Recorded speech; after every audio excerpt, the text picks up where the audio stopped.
2026ರವು ಧನುರಾಶಿ ಜನರಿಗೆ ವೃದ್ಧಿ, ಜ್ಞಾನ, ಭಿಕ್ಷೆ ಮತ್ತು ಸಮತೋಲನದ ವರ್ಷ ಆಗಿದೆ.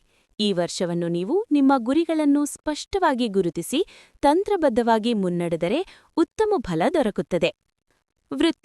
ವೃತ್ತಿಯಲ್ಲಿ ವೃದ್ಧಿ ಸಾಧ್ಯತೆ. ಹೊಸ ಜವಾಬ್ದಾರಿಗಳು, ಕೆಲಸದಲ್ಲಿ ಗುರುತಿನ ವೃದ್ಧಿ ಮತ್ತು ಮುಂದೆ ಬದಲಾವಣೆಗಳು ಕಾನೂನಾತ್ಮಕ ರೀತಿಯಲ್ಲಿ ಸಮರ್ಥವಾಗಬಹುದು. ಪ್ರಗತಿಯ ಅವಕಾಶಗಳು. ಮಾರ್ಚ್ ನಂತರ ಹೊಸ ಯೋಜನೆಗಳು, ಪ್ರವಾಸ ಅಥವಾ ಉತ್ತೇಜನಗಳ ಸಾಧ್ಯತೆ ಇದೆ. ಶ್ರದ್ಧೆ, ತಂತ್ರ ಮತ್ತು ಸಂಘಟಿತ ಕಾರ್ಯವೇ ಯಶಸ್ಸಿಗೆ ಮುಖ್ಯ ಚಾಬಿ. ಹಣ ಅಥವಾ ಫೈನಾನ್ಸ್. ಹಣದ ಸ್ಥಿತಿ ಸ್ಥಿರ ಮತ್ತು ಸದೃಢ. ಉದ್ದೇಶಪೂರ್ವಕ ಬಚತ ಮತ್ತು ನೀತಿಮಯ ಹೂಡಿಕೆಗಳು ಫಲಪ್ರದವಾಗುತ್ತವೆ. ವ್ಯಯಗಳಲ್ಲಿ ಸ್ವಲ್ಪ ಜಾಗರೂಕಿರಿಸಿ. ಶುರುವಾತಿಯಲ್ಲಿ ಅನಗತ್ಯ ವೆಚ್ಚಗಳನ್ನು ತಪ್ಪಿಸಿ. ಆಸ್ತಿ, ಸೊತ್ತು, ಉದ್ದೀರ್ಣ ಹೂಡಿಕೆಗಳು ವರ್ಷ ಕೊನೆಯಲ್ಲಿ ಉತ್ತಮ ಫಲ ತಂದುಕೊಡಬಹುದು. ಪ್ರೇಮ ಮತ್ತು ಸಂಬಂಧಗಳು.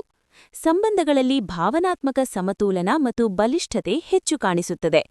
ಸಿಂಗಲ್ ಇರುವ ಧನುರಾಶಿಕರಿಗೆ ಹೊಸ ಪಾರ್ಟ್ನರ್ ಸಂಭವಿಕೆ ಮತ್ತು ಧೈರ್ಯಪೂರ್ವಕ ಸಂಪರ್ಕಗಳ ಸಾಧ್ಯತೆ ಇದೆ. ಮದುವೆ ಅಥವಾ ಗಂಭೀರ ಸಂಬಂಧಗಳ ನಿರ್ಧಾರಗಳಿಗೆ ಮಧ್ಯವರ್ತಿ